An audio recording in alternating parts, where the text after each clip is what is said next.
Hi friends, welcome to 5 Minutes Tech YouTube channel. Here is iQOO Z9s 5G smartphone. In this video, we will learn how to change navigation buttons in your phone iQOO Z9s 5G. First of all, understand that what is navigation buttons. See here in the bottom screen of your phone. This is for going back. This is for viewing recent tabs. This is for going home. So these are all the navigation buttons. If you would like to change from buttons to gesture, yes, you can do it. What to do? Just go to the settings of your phone here, then go to system management, and here go to system navigation, and by default it is selected to 3 button navigation. If you would like to get gesture navigation, yes, you can do it. Just to click on gesture navigation, so that navigation buttons has been changed to swipe gestures. So to go back, what you have to do, from the right side edge or left side edge, swipe horizontally like this, okay, for going back.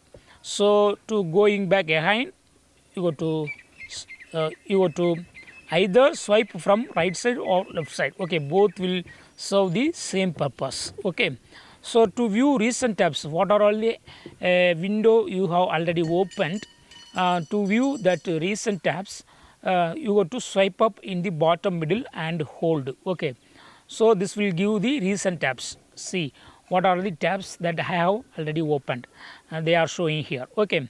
If you would like to go to the home screen, just to swipe up at the bottom middle, so it will go to the home screen. So in this way you can navigate. So instead of buttons, you have the navigation gesture, that is swipe gestures, okay.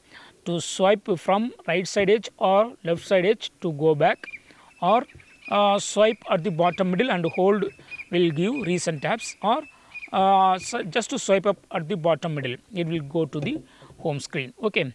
Suppose if you would like to get the default navigation buttons, again go to the same settings, then go to system management and go to system navigation, and just to pick up 3 button navigation. So here back button is available in the left side. Suppose if you would like to shift the navigation keys, that is back button goes to right side and recent tabs comes to the left side, that means you go to here select the order of the navigation keys, okay. So if you select the second one, order will be reversed, okay. Now for going back, you go to press here, okay. To view recent tabs, press here, okay. To go to the home screen, just press at the bottom middle here, okay. So in this way you can easily change navigation button order also, okay. If you would like to keep the default one, choose the first one. So this is default navigation keys, okay. To go back, you go to click here in the left side, okay. To view recent tabs, click here in the right side. To go to the home screen, just click in the middle, okay. That is a touch in the middle. So in this way you can easily customize navigation buttons. Instead of buttons, you can use gesture, or also you can reverse the order of the navigation buttons. That's all friends. Thanks for watching. Bye.